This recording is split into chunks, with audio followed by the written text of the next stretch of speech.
Tidak ada yang tahu siapa karib kerabat yang terdekatnya. Oleh karenanya beliau mengatakan, "Famay yakfulu tiflan majhulan nasab." Siapa saja yang mengasuh atau menjamin anak yang tidak diketahui nasabnya, fa innahu dakhilun fil ajril mutarattibi ala kafalatil yatim. Maka sesungguhnya ini masuk ke pahalanya itu seperti dia mengasuh anak yatim. Ini yang disampaikan oleh beliau. Dan ini merupakan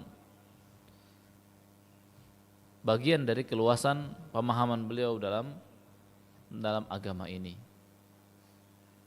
Jadi kesimpulannya Bapak Ibu,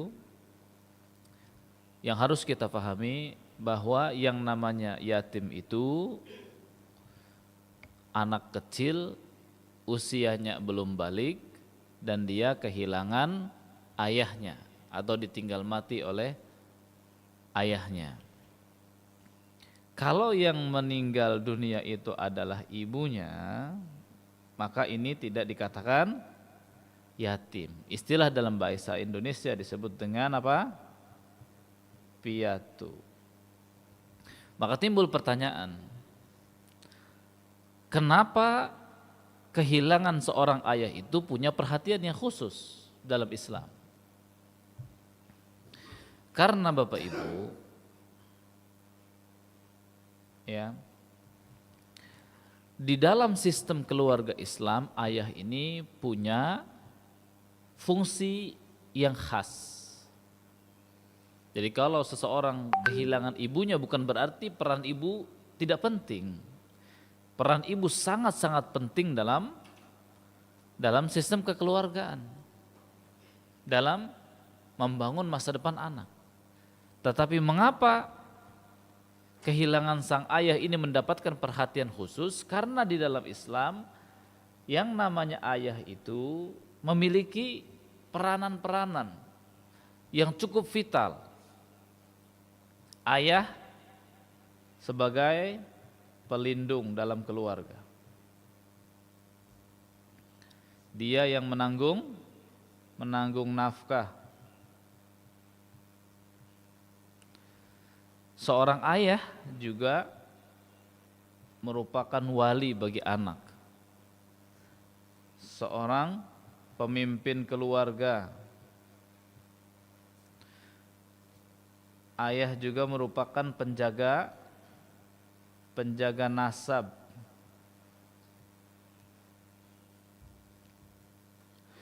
Ayah juga merupakan penanggung jawab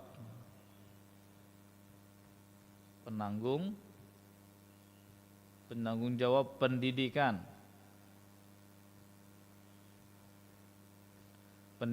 ananda. Jadi kehilangan satu orang ini pada hakikatnya bukan kehilangan satu orang, tetapi kehilangan sebuah sistem yang memberikan perlindungan, melindungi keluarga. Itulah mengapa atau hikmah dibalik mengapa sosok ayah ini memiliki perhatian khusus pada saat dia meninggal dunia dan meninggalkan anak yang masih usianya belum balik. Bapak dan Ibu para jamaah yang dimuliakan Allah Subhanahu wa taala, kita masuk ke bagian yang kedua tentang kedudukan anak yatim dalam Islam. Di sini ada beberapa dalil yang perlu untuk kita ketahui. Yang pertama dalam surah Al-Baqarah ayat 83. Allah Subhanahu wa taala berfirman, wa id akhadna mitsaqa bani Israil la ta'buduna illallah wa bil walidaini ihsana wa dzil qurba wal yatama.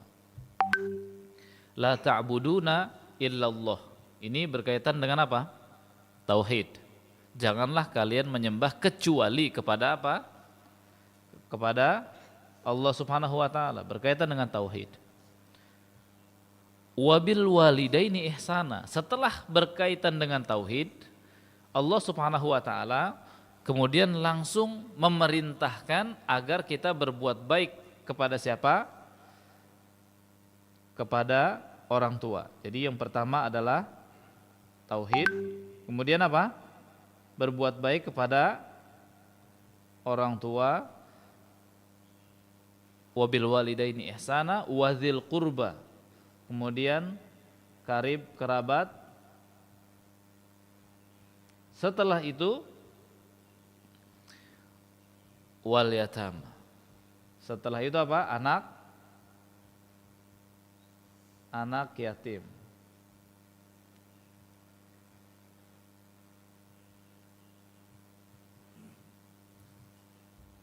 Setelah itu anak yatim. Di sini dalam surah Al-Baqarah ayat 83 ini mengisyaratkan sesuatu yang sangat berharga yang perlu untuk kita pahami. Pertama, bahwasanya Allah Subhanahu wa taala menyandingkan perintah tauhid, setelah itu perintah untuk bersikap baik atau memperlakukan manusia dengan sebaik-baiknya. Kalau yang tadi hablum minallah, kemudian yang kedua adalah hablum minan nas. Dan ternyata di antara orang yang perlu untuk kita lakukan dengan sebaik-baiknya adalah orang tua, karib kerabat. Ini orang-orang terdekat kita. Dan berikutnya adalah al-yatama, anak-anak miskin. Ini menunjukkan bahwasanya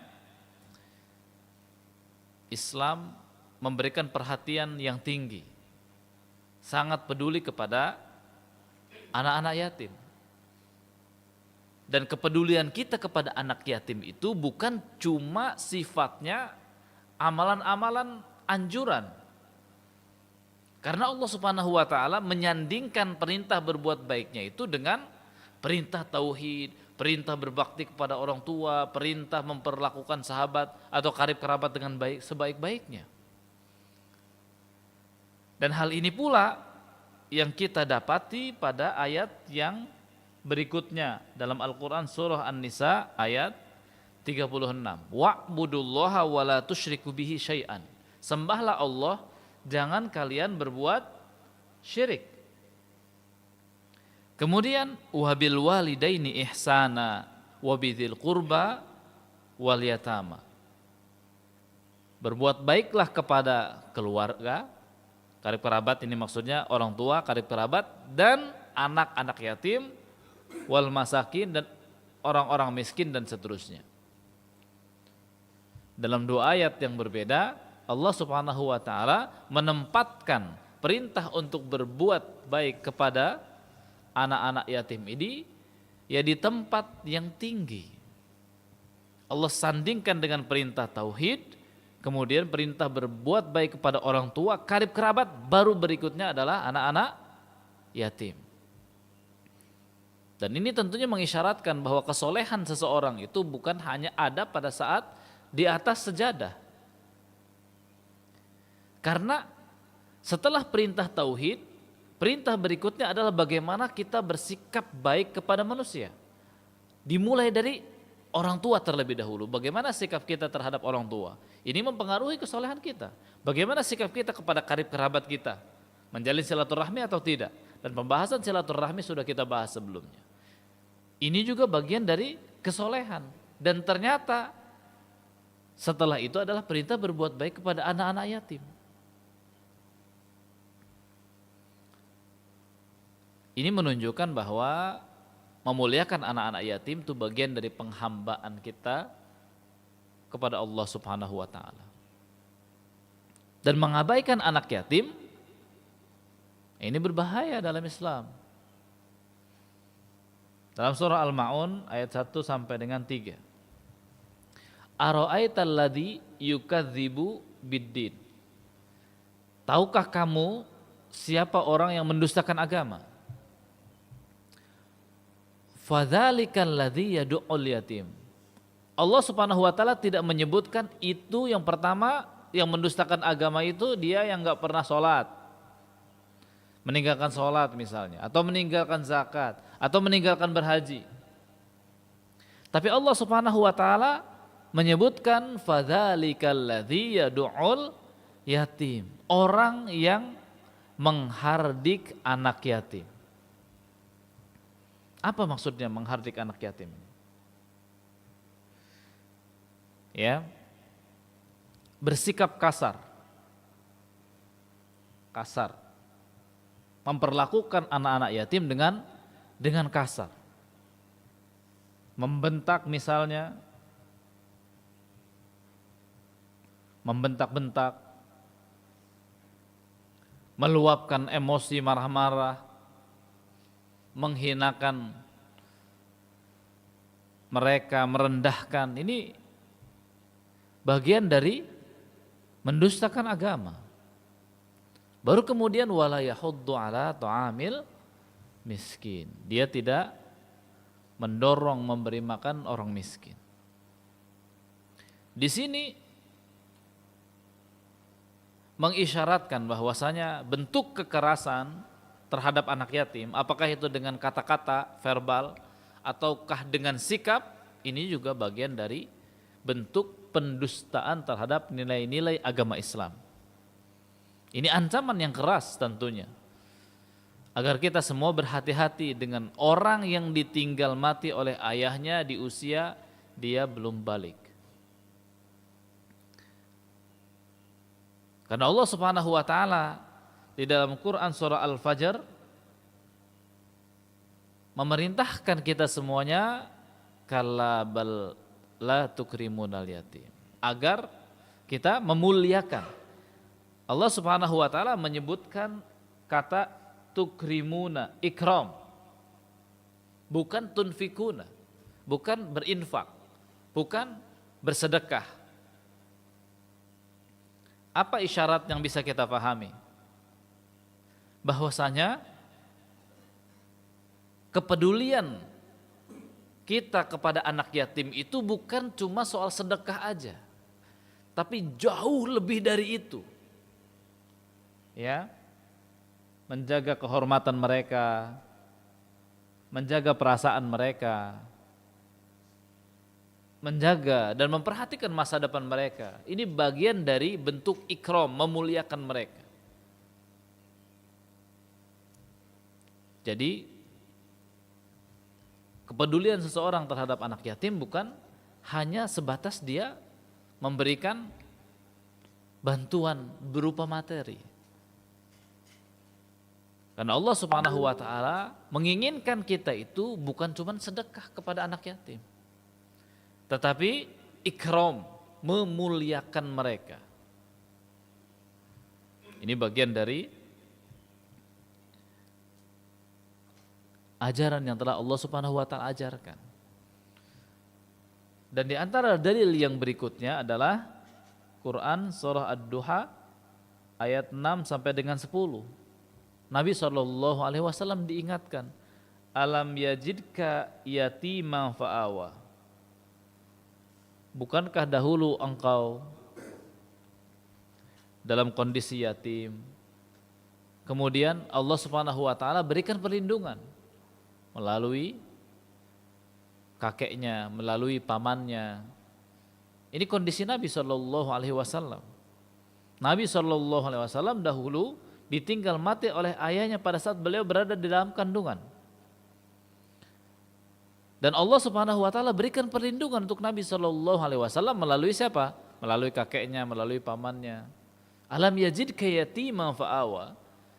Maka Allah ingatkan, bukankah ya kami mendapatimu yatim, kemudian apa? Kemudian Allah Subhanahu wa taala berikan perlindungan. Wa wajadaka dhallan fahada. Bukankah Allah Subhanahu wa taala mendapatimu tidak tahu jalan, belum mengerti bagaimana beribadah kepada Allah dengan benar, kemudian Allah Subhanahu wa taala berikan petunjuk. Wa wajadaka a'ilan fa'aghna. Allah Subhanahu wa taala mendapati engkau wahai Muhammad dalam kondisi yang miskin, yang enggak punya apa-apa, kemudian Allah Subhanahu wa taala cukupkan. Fa ammal yatima, maka Allah Subhanahu wa taala ingatkan. Pertama Allah ingatkan kondisi Nabi dahulu. Kemudian Allah Subhanahu wa taala ingatkan fa ammal yatim, kepada orang-orang atau anak-anak yatim, fala taqhar. Ya. Jangan engkau menghardiknya, jangan engkau menghinakannya, jangan engkau merendahkan mereka, tapi perlakukan mereka dengan lemah lembut, perlakukan mereka dengan sebaik-baiknya. Dan kalau seseorang pernah terjatuh dalam kelemahan, misalnya pernah terjatuh dalam kemiskinankah, gitu kan? Ketika diberikan rizki oleh Allah, diberikan pintu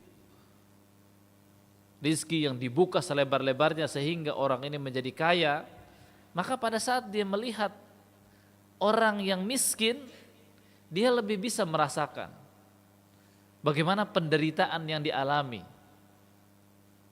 Oleh karenanya, di antara hikmah Nabi SAW ya terlahir sebagai anak yatim, agar Nabi SAW bisa lebih berlemah lembut kepada mereka, memperlakukan mereka dengan sebaik-baiknya. Dan pelajaran untuk kita semuanya bahwasanya kesuksesan itu tidak bergantung pada keluarga. Banyak anak-anak yang lahir dalam kondisi yatim, mereka sukses.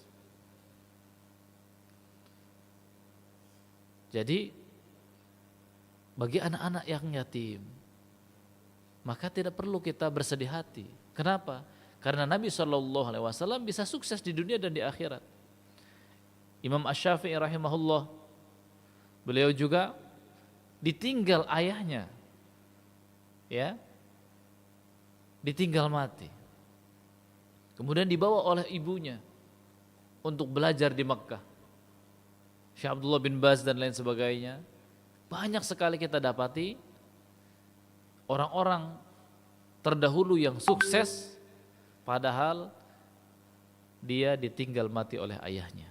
Maka ini menunjukkan bahwasanya anak-anak yang ditinggal mati oleh keluarganya tidak boleh berkecil hati, karena kesuksesan itu ya tidak bergantung pada ada atau tidaknya seorang ayah. Allah Subhanahu wa taala yang memberikan pertolongan.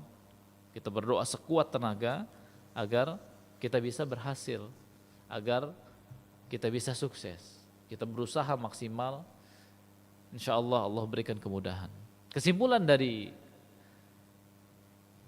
dalil-dalil yang kita sebutkan, Bapak Ibu, bahwa kepedulian kepada anak yatim itu bagian dari integrasi keimanan, ibadah, dan akhlak. Perhatian kita kepada anak yatim, bagaimana kita memperlakukan mereka dengan sebaik-baiknya, itu wujud dari keimanan kita kepada Allah. Itu wujud dari ibadah kita kepada Allah dan cerminan dari akhlak kita. Jadi ini bukan sekedar tambahan, karena ini bernilai ibadah dan mencerminkan bagaimana keimanan kita kepada Allah, mencerminkan bagaimana ibadah kita, mencerminkan bagaimana akhlak kita. Oleh karenanya, perkara kita memuliakan anak yatim ini adalah perkara yang besar, yang menjadi peluang agar kita semuanya bisa masuk ke dalam surga Allah Subhanahu wa taala. Karena Nabi SAW menegaskan, aku dan orang yang mengasuh anak yatim, memberikan nafkah, pakaian, ya, memberikan makanan, melakukan pembinaan, ya, dan lain sebagainya, ya, derajatnya, ya, Nabi SAW mengatakan, ana wa kafilul yatim kahataini fil jannah. Seperti apa dua hal ini? Antara jari telunjuk dan jari tengah, saking dekatnya. Oleh karenanya kedudukan pengasuh anak yatim yang memberikan makan, yang memberikan pembinaan, yang memberikan perhatian kepada anak yatim ini memiliki derajat yang tinggi di surga. Dekat dengan derajat Nabi Shallallahu Alaihi Wasallam, karena kita perhatikan antara jari telunjuk dan jari tengah saja sangat dekat, tidak ada penghalangnya. Oleh karenanya, alhamdulillah pada hari ini kita diberikan kesempatan oleh Allah Subhanahu wa taala untuk bersama-sama mengkaji tentang betapa besar peluang yang ada di hadapan kita saat ini, ya, untuk kita manfaatkan, yaitu dengan kita melihat siapa anak-anak yatim di sekitar kita dan membantu apa yang bisa kita bantu. Baik, kita masuk ke pembahasan yang berikutnya, perhatian Islam terhadap anak yatim. Bagaimana bentuk-bentuk perhatiannya? Yang pertama adalah melindungi dan menjaga kehormatannya. Fa ammal yatima fala taqhar. Quran surah apa tadi? Ad-Duha ayat berapa?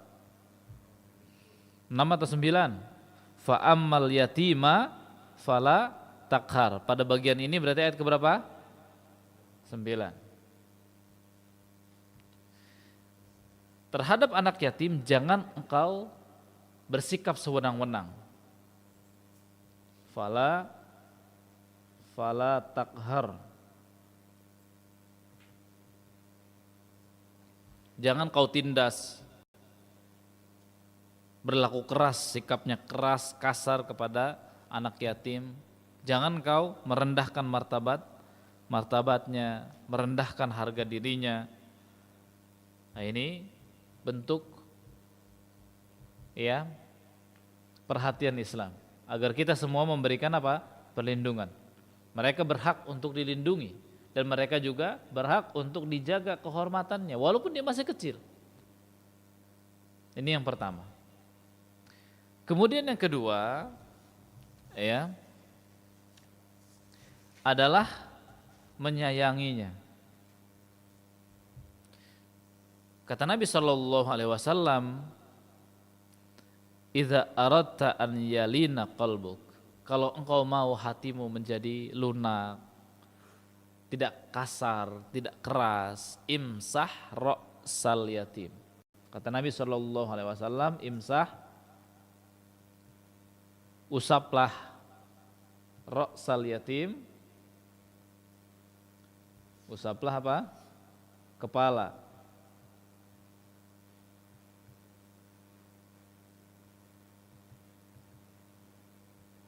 Kepala anak yatim.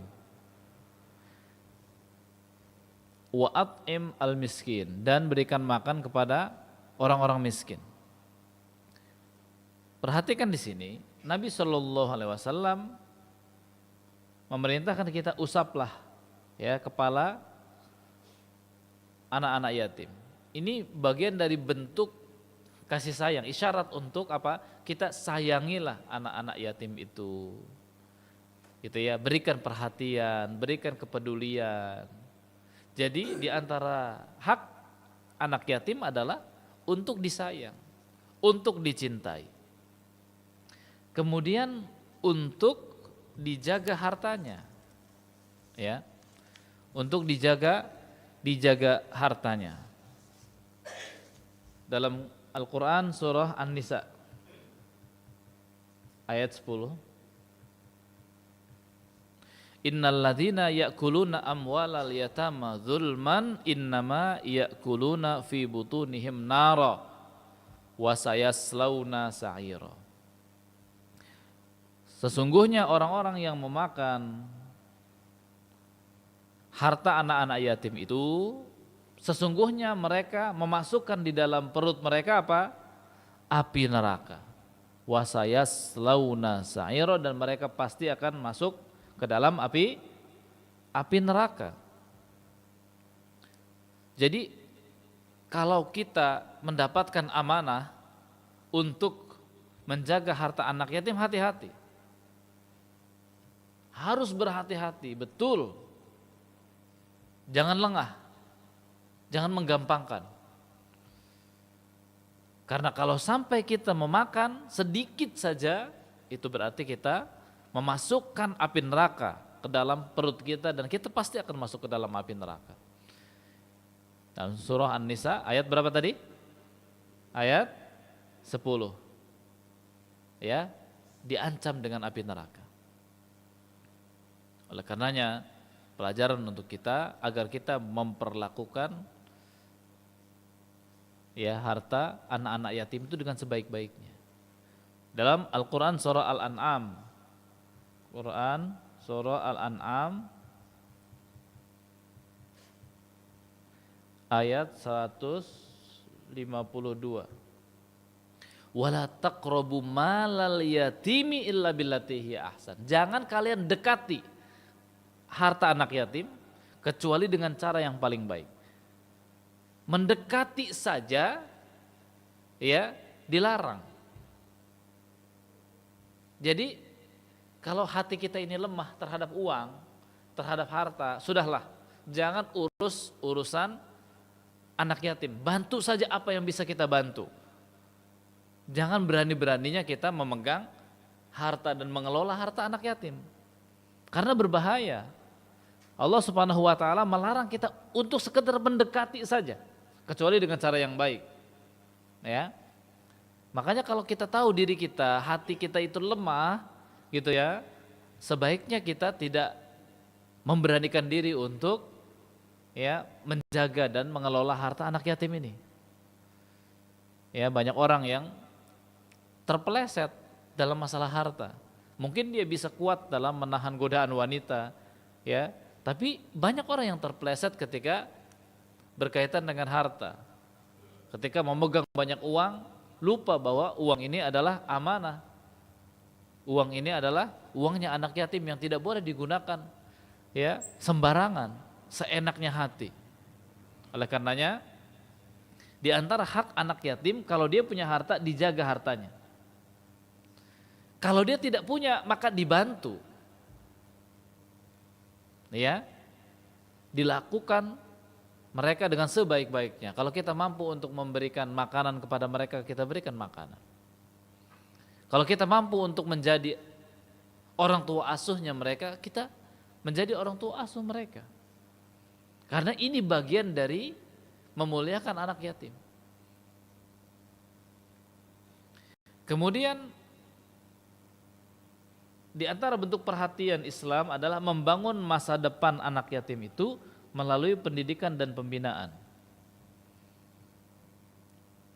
Jadi kita bisa membantu sekolahnya mereka.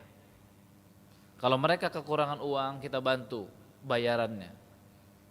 Ini sangat memberikan manfaat yang luar biasa. Ya. Karena Allah Subhanahu wa taala dalam surah An-Nisa dalam surah Al-Baqarah ayat 220. Quran surah Al-Baqarah ayat berapa? 220. Allah Subhanahu wa taala berfirman, "Wa yas'alunaka 'anil yatama." Mereka bertanya kepadamu tentang anak-anak yatim. Qul islahul lahum khair. Kata Allah Subhanahu wa taala, katakanlah memperbaiki keadaan mereka adalah lebih baik. Di sini Allah Subhanahu wa taala menggunakan kata apa? Islah.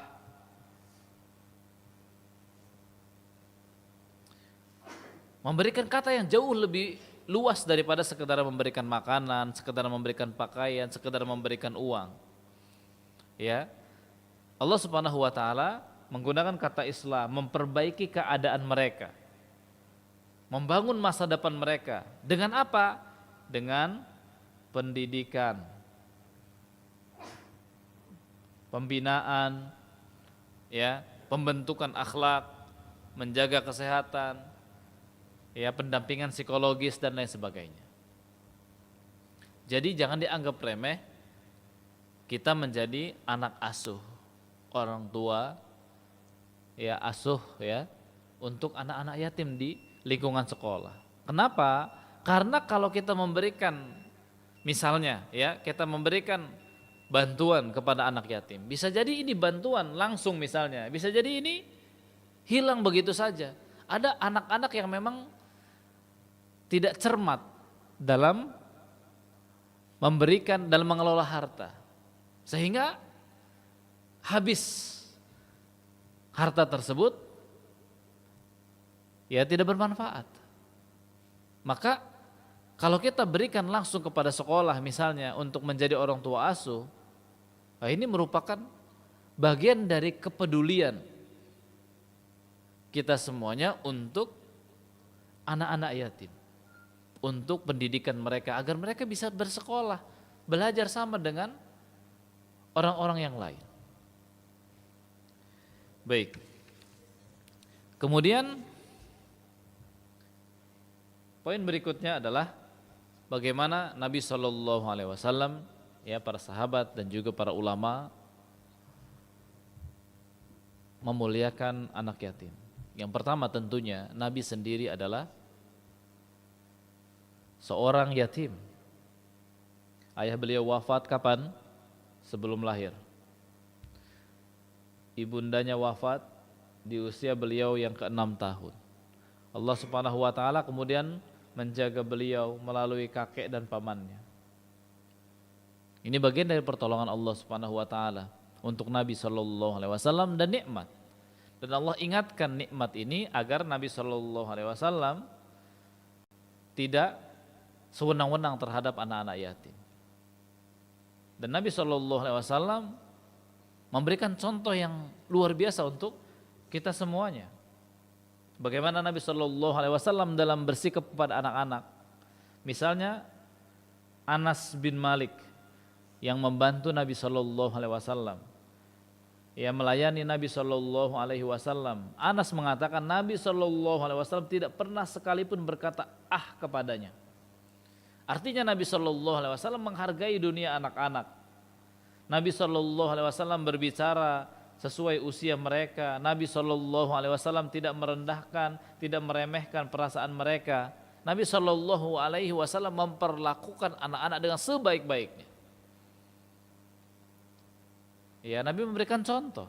Dan Nabi Shallallahu Alaihi Wasallam bahkan menegaskan dalam hadis yang diriwayatkan oleh Imam Bukhari, aku dan pengasuh anak yatim di surga seperti ini. Seperti apa? Jari tengah dan jari telunjuk. Dekatnya luar biasa. Ini menunjukkan bahwasanya derajat orang yang mengasuh anak yatim itu derajatnya tinggi di surga nanti. Kemudian Nabi Shallallahu Alaihi Wasallam juga memberikan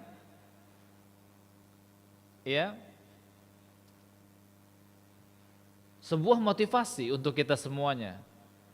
Bahwa kata Nabi Shallallahu Alaihi Wasallam, sebaik-baik rumah kaum muslimin adalah rumah yang terdapat di dalamnya anak yatim yang diperlakukan dengan baik. Ini sebaik-baik rumah. Seburuk-buruk rumah yang ada di dalamnya anak yatim yang diperlakukan dengan yang paling buruk. Jadi rumah yang paling baik di sisi Allah Subhanahu wa taala bukan rumah yang megah, fasilitasnya bagus luar biasa, bukan. Tetapi rumah yang di dalamnya ada anak yatim yang diperlakukan dengan sebaik-baiknya.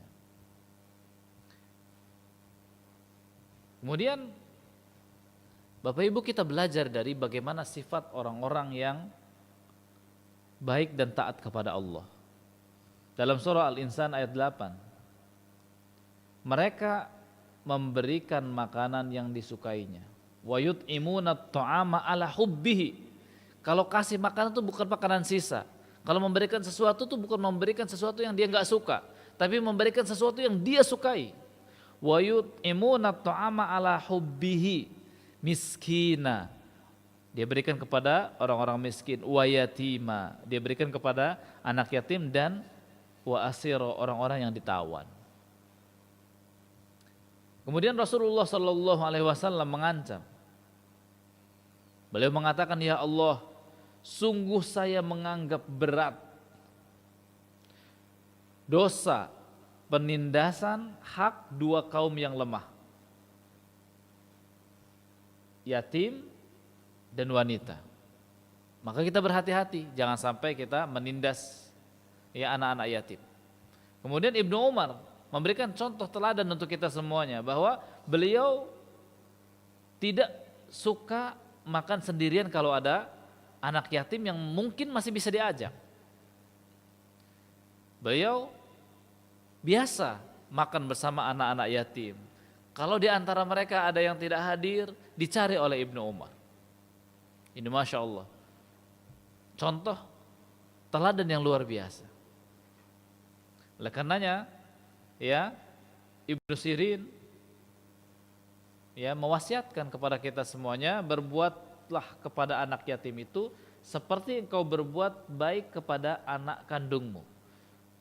Engkau bersikap yang baik kepada anak kandungmu, maka seperti itulah engkau bersikap kepada anak yatim.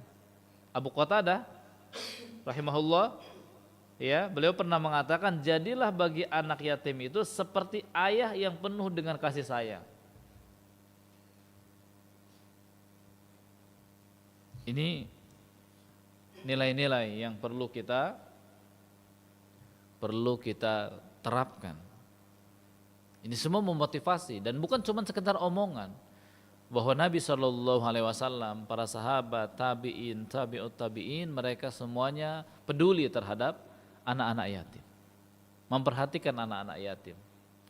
Lalu bagaimana dengan kita di zaman ini? Bagaimana kita menerapkan, ya, untuk kita memuliakan anak yatim? Karena kondisi seseorang berbeda-beda. Ada orang yang kekayaannya berlebih, ada orang yang kekayaannya biasa-biasa saja, masih berlebih tapi tidak banyak lebihnya.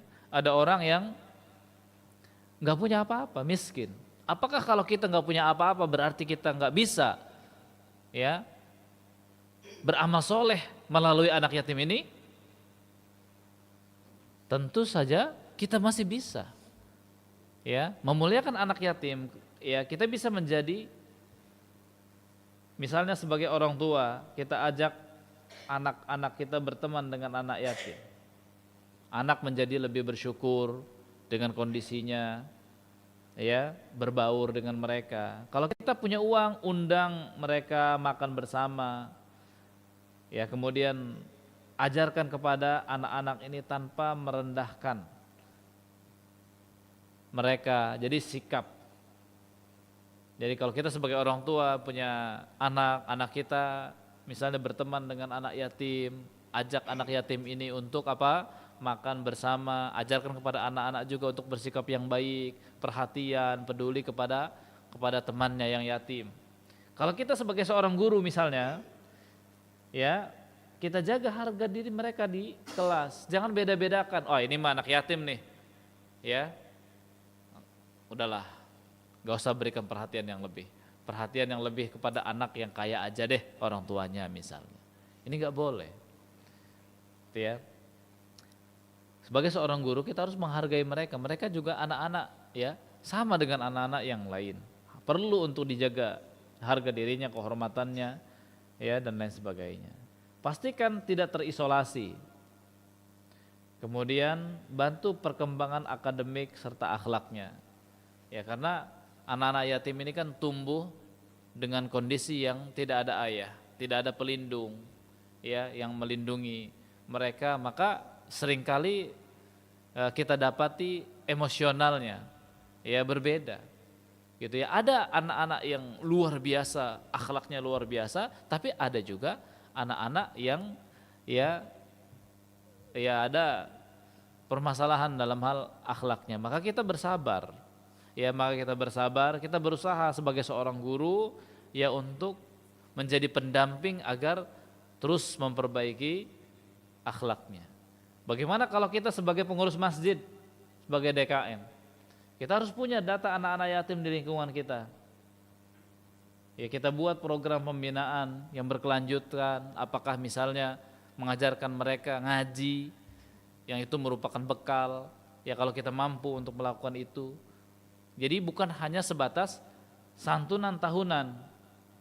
Kalau misalnya masjid sudah melakukan misalnya santunan anak yatim, gitu ya, ini merupakan bagian dari kebaikan. Tapi ini setahun sekali, Berbeda kalau misalnya kita melakukan satu program untuk anak yatim yang juga misalnya di dalamnya untuk orang-orang miskin, kita melakukan pembinaan-pembinaan. Ini sama seperti kita ya menjaga masa depan mereka. Gitu ya. Jadi tidak kalah penting melakukan pembinaan yang berkelanjutan ya untuk anak-anak yatim. Kalau kita sebagai pengusaha, kita bisa berikan beasiswa kepada mereka. Kita bisa juga melatih mereka kerja agar mereka bisa bekerja dengan baik. Ya kalau anak-anak ini misalnya dilatih kemandiriannya. Ya kalau kita misalnya ada usaha atau apa gitu kan, maka kita bisa melakukan pendampingan usaha, berikan kesempatan mereka untuk magang, untuk membangun kemandirian. Intinya kita bisa membantu mereka. Enggak cuman harus kita mengeluarkan uang. Itu ada hal-hal yang memang ini ya membantu kemandirian anak tersebut. Apa yang bisa kita lakukan? Kita meminta dia untuk seperti ini misalnya ya, maka itu hal yang baik tentunya. Kalau kita sebagai pemuda ya usianya lebih tua dari anak yatim ini, maka kita berusaha untuk menjadi kakak yang baik ya untuk mereka. Kalau kita bisa mendampingi belajar, maka masya Allah kita ajak berolahraga juga gitu ya, ini bagian dari kebaikan ya. Kemudian kita libatkan dia dalam kegiatan masjid secara aktif juga, ini bagian dari kebaikan. Mudah-mudahan yang disampaikan pada hari ini berkaitan dengan kafalatul yatim, mengasuh memuliakan anak yatim ini bermanfaat untuk saya pribadi secara khusus dan umumnya untuk Bapak dan Ibu semuanya. Saya persilahkan jika ada yang ingin bertanya. Assalamualaikum